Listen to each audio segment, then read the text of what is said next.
The Senate finally voted on Wednesday in the impeachment trial of President Trump. See their decisions just ahead. And what could possibly be President Trump's last State of the Union. We'll have the highlights and notable events.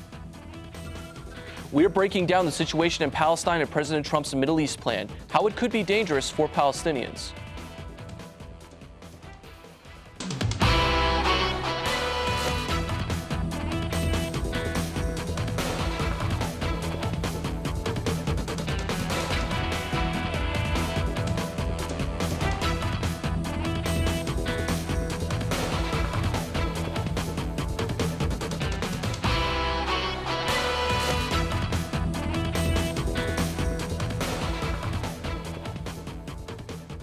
Good evening, everybody. We're coming off a big week in politics. Good evening, Kent State, all of Portage County. I'm Dante Setafonsi. And I'm Erin Sullivan, and welcome to your weekly political wrap-up. We start with the latest in the impeachment trial. The Senate voted on Wednesday to impeach the president, Donald Trump. The president was acquitted on both articles. CNN's Jim Acosta reports. Voice of dissent in the Trump Republican Party. Mr. Romney. Mr. Romney, guilty. Utah Senator Mitt Romney sent shockwaves through the GOP, voting to find the president guilty of abusing the power of his office in the Ukraine scandal. The president asked a foreign government to investigate his political rival.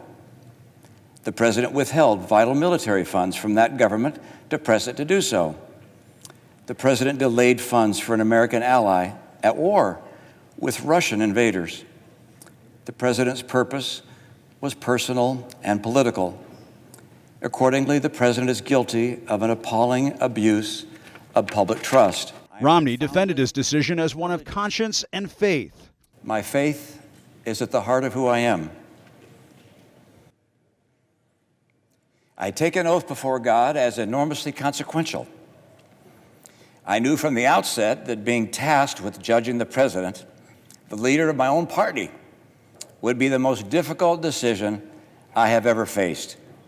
I was not wrong. The senator, who was his party's nominee for the presidency 8 years ago, conceded his vote won't sit well with fellow Republicans. I will tell my children and their children that I did my duty to the best of my ability, believing that my country expected it of me. The reaction inside the GOP was swift and severe, with the president's son, Don Jr., tweeting, Mitt Romney is forever bitter that he will never be POTUS. He's now officially a member of the resistance and should be expelled from the GOP. And Romney's own niece, the chair of the RNC, tweeting, this is not the first time I have disagreed with Mitt, and I imagine it will not be the last. For years, there's been bad blood between the two men, with Mr. Trump accusing Romney of choking in 2012. The last election should have been won, except Romney choked like a dog. He choked. He went, I can't breathe. I can't breathe, he said. The atmosphere in Washington has only grown more toxic during the impeachment saga. At the State of the Union, the president snubbed House Speaker Nancy Pelosi, who then ripped up Mr. Trump's speech after he was finished. Because it was a manifesto of mistruths. A move that infuriated the White House. I didn't see her do it. I found out just a few moments later, and I think it was a new low. I wasn't sure if she was ripping up the speech or ripping up the Constitution. Romney's decision stands in stark contrast with Maine's Susan Collins and other Republicans who conceded Mr. Trump behaved inappropriately, but not enough to be impeached. He was impeached, and there has been criticism by both Republican and Democratic senators of his call. I believe that he will be much more cautious in the future. Mr. Trump has been fuming over a Senate trial, barring CNN from a lunch with network news anchors, where he warned former National Security Advisor John Bolton could face criminal penalty if he publishes his book, and mocked Bolton's title of ambassador. In fact, the president didn't eat his lunch because they asked so many questions, and he answered every single one. And new this morning, federal courts have dismissed a lawsuit made by Democratic lawmakers against the president, alleging he violated the emoluments clause of the Constitution on technical grounds. Democratic House members argued President Trump frequently violates the rule with business, including the Trump Hotel located in Washington, D.C. That's popular with foreign government officials. Ohio Governor Mike DeWine postpones upcoming execution dates for 3 convicted murderers and will keep doing it until the state prison officials can obtain lethal injection drugs that pass court muster. This will be the 7th time Governor DeWine has issued an order pushing back an execution date since he took the office. DeWine has repeatedly expressed concerns that if drug companies find that the state is using their drugs to put people to death, they will refuse to sell any of their other drugs. With the primary season in full swing, an initiative on Kent's campus aims to register students to vote. Kent State Votes is led by the undergraduate student government and registers students at events in the library. Young people voter turnout is almost always among the lowest in the country. Over some recent years, several initiatives like Kent State Votes have been working to get young people registered. You can stay connected with Kent State Votes on their Twitter and find out when the next registration vote is. And sticking with Kent, Kent State is issuing a temporary travel restriction to China for all university-sponsored events. The U.S. Department of State has advised Americans to not travel to China due to high risk of the coronavirus. There will be no study abroad trips or visitors from China this semester. The university is urging any students who have recently traveled to China to contact the Deweese Medical Center for their preferred health provider immediately. Well, 6 months after the tragic mass shooting in Dayton, it appears Ohio legislators are not closer to voting on new legislation with guns. In a Tuesday forum hosted by the Associated Press of Ohio, Minority Leader Amelia Sykes of Akron said the signals she has received from Republican legislators has led her to conclude there will be no future discussion on new policy. A group of Medina residents have gone to the Ohio Supreme Court in hopes of overturning an LGBTQ non-discrimination ordinance. In June, Medina City Council passed the ordinance that prohibits discrimination against someone's sexual orientation at work, in housing, and public accommodations. The group concerned citizens of Medina City want the court and the Board of Elections to validate signatures so it can get on the November ballot. President Trump gave his State of Union address Tuesday night with some shocking events happening. Let's take a look at some of the most notable highlights from the night.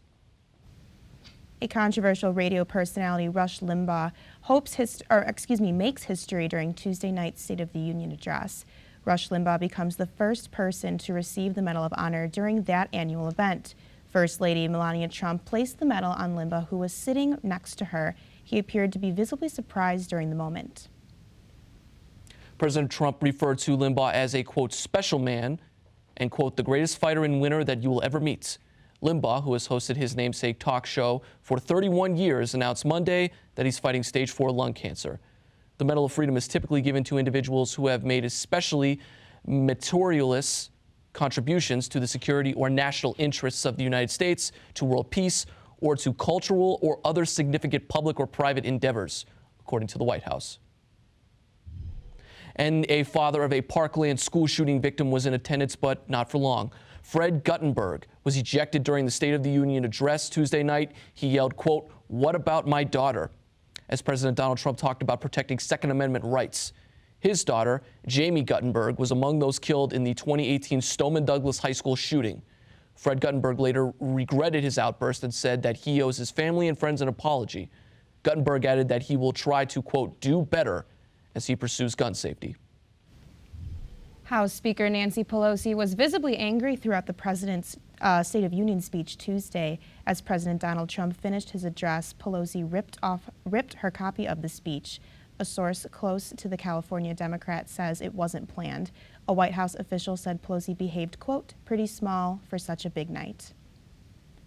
Among these controversial events, President Trump also surprised a Philadelphia fourth grader with a scholarship and shocked a military wife with the return of her soldier husband. This could be the last State of the Union for Trump as we head into a fiery election season. And speaking of election season, the Iowa caucus kicked off this week. See why results took so long to be announced. And when we come back, we'll have a representative from the Students for Justice in Palestine Club in the studio. The full interview just ahead. Portage Pulse will be right back. This is Portage County's TV2, broadcasting from the campus of Kent State University. Streaming online at kentwired.com. Palestinian President Mahmoud Abbas has announced that Palestine is cutting ties with Israel and the U.S. after Trump announced his Middle East plan and was seen as favoring Israel. President Abbas said at a meeting with the Pan-Arab bloc, quote, "We are informing you that there will be no relations with you," meaning Israel, and the United States, including on security cooperation. Abbas also stated Israel will have to bear responsibility as an occupying power for the Palestinian territories. Aaron Sullivan is here with the president of the Students for Justice in Palestine Club. Hi, Aaron. I'm here today with Iman Abu Khalid, the president of the Students for Justice in Palestine. Thanks for being here, Iman. Thank you. So the first question I have for you is kind of, tell me what your club stands for here on campus. Well, it really explains it in the name of our club, Students for Justice in Palestine. We stand for human rights for the Palestinians. We stand for the right of return, taking our land back that was illegally stolen from us in '48. We stand for BDS and boycotting divestment sanctions and boycotting anything basically that's from the Israeli economy. Because we found in previous years that it has worked using economy against them. And we do play a big role as consumers in their economy in general. Mm-hmm. And how do you spread your message on campus and online? Well, as on our board, we plan out meetings, and it's mostly educational meetings on like basic topics that concern Palestine. So, for instance, we previously, I think it was like this Tuesday actually, we did a meeting on women in the resistance and how they contribute to the resistance. And then in March, there is going to be the Apartheid Week, where we put up giant walls in the K, and we basically have them like scrolled onto the boards that like information and why like the boards represent in itself the wall between Palestine, or what is considered Palestine, and Israel. Yes. And then if you believe, or why do you believe that President Trump's Middle Eastern plan is dangerous for Palestine? Do you have any thoughts on that? Well, I do. So any plan that concerns anyone or anything or anyone, like anything in general, concerns them but doesn't involve them in the making of this plan it's a plan just in the way of destruction. It's on the path to destruction. It doesn't involve the Palestinians in the making of the plan. But it talks about them quite a lot, and it talks about how like the benefits toward Israel and the benefits toward Palestine. But we don't see these as benefits because most of our land is going to be taken away more towards Israel. It's going to be taken away, and Israel is the one benefiting from this plan. And then what are your thoughts on this week's surge of violence in West Bank and Jerusalem after Trump announced his plan? Well, from my side, being Palestinian, I do stand with my people in standing up for their rights, basically. They don't want this plan, and I don't want it either for my land, for my people. This plan in general, it's gonna wreak havoc, and if it goes through, it's going to cause more of a rift between Palestinians and Israelis and the Israeli government to coming to some sort of in the middle point. I don't condone violence, but the IDF has been there, and it does inflict violence on the protesters. And as Americans, we support peaceful protest. We go out in the streets and we make signs, and we come together as a community for our basic rights and our human rights.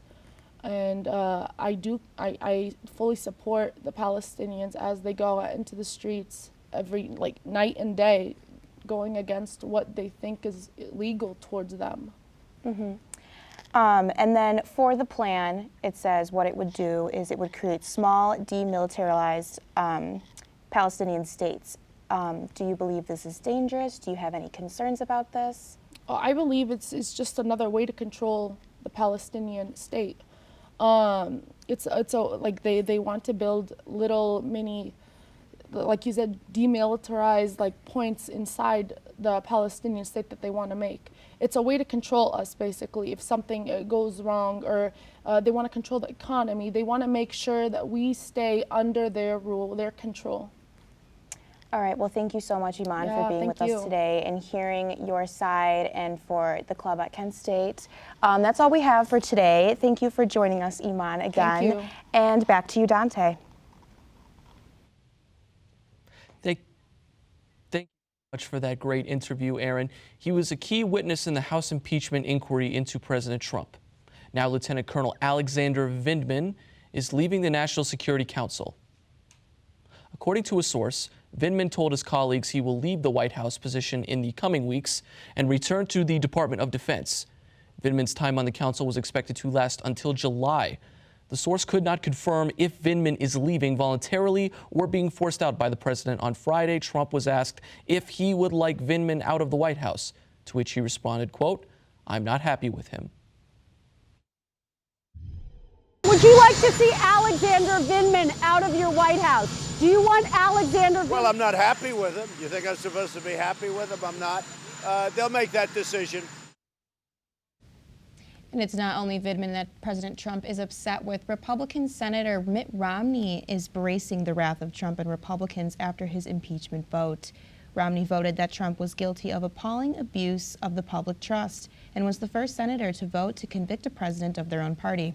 Romney recently spoke with the New York Times podcast The Daily and said he expects unimaginable consequences after casting his vote.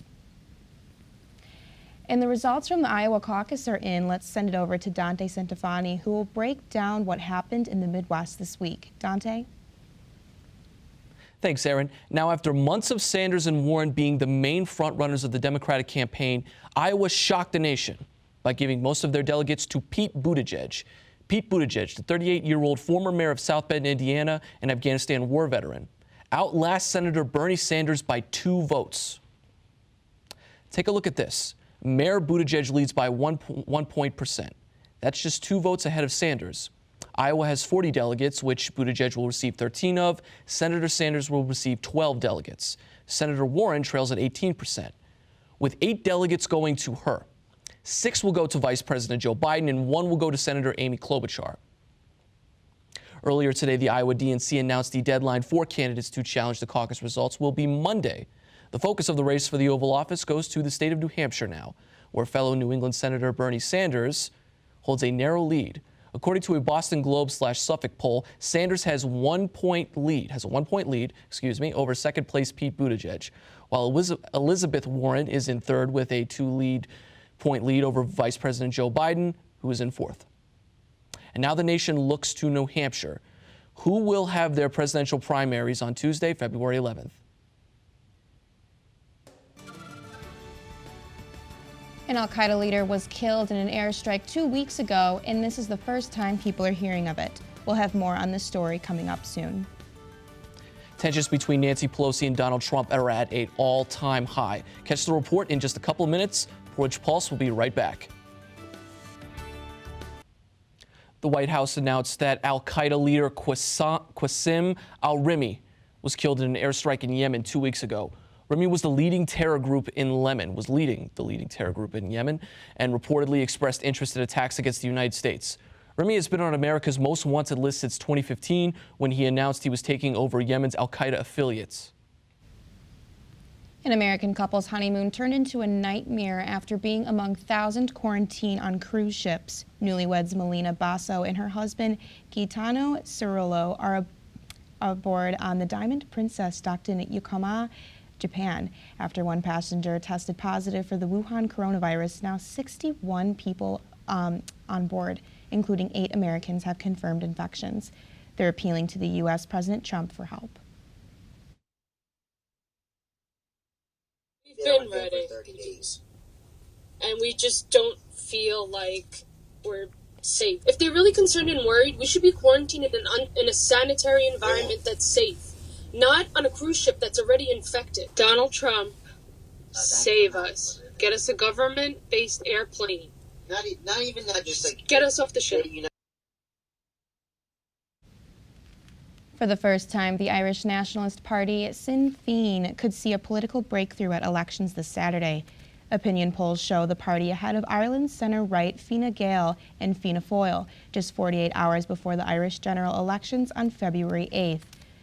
Leo Varadkar, current Prime Minister of Ireland and the leader of Fine Gael political party, gave a press conference telling reporters not to write off his party just yet. Advise you to defer writing the obituary just yet, because the election has yet to happen and the votes have yet to be counted. The House passed a bill on Friday that would provide Puerto Rico with $4.7 billion in aid. It is expected to help the island repair damages after recent earthquakes and damages from the Hurricane Maria and Irma.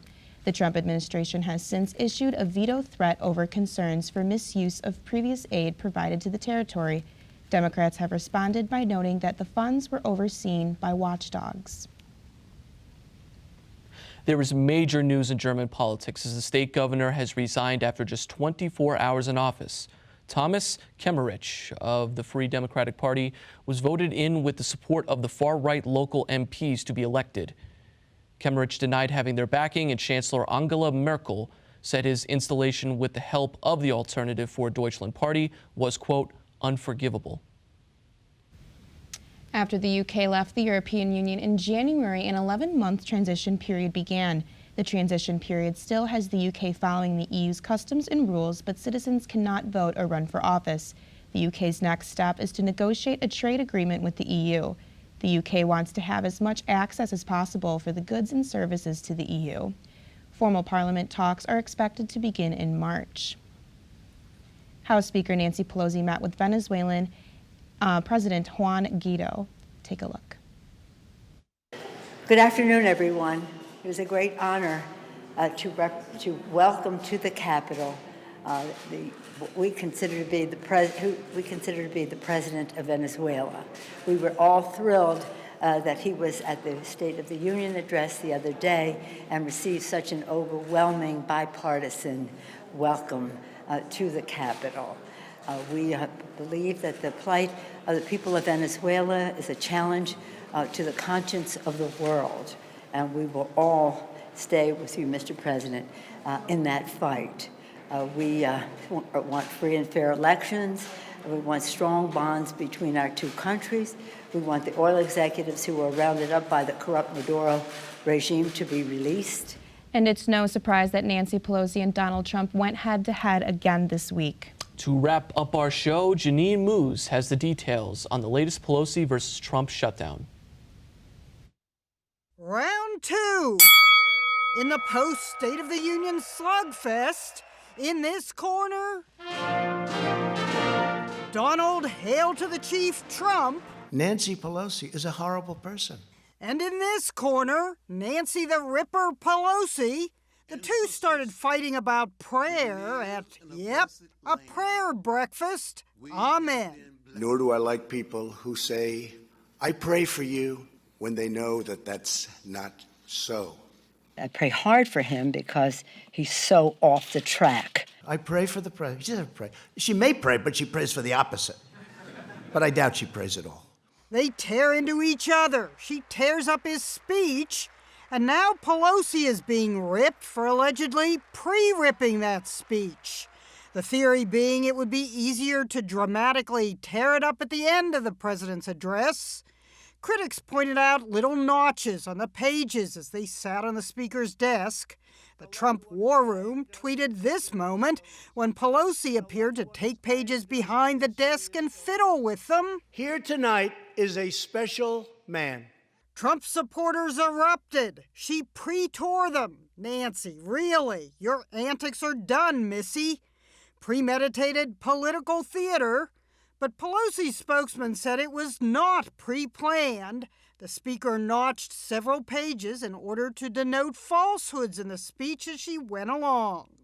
Didn't she have a pen, we wondered? I do not believe that she did, was the response, and we didn't see one on the desk. She disgraced the House of Representatives. Florida Republican Matt Gaetz filed an ethics complaint against Speaker Pelosi, which won't go far in the democratically controlled House.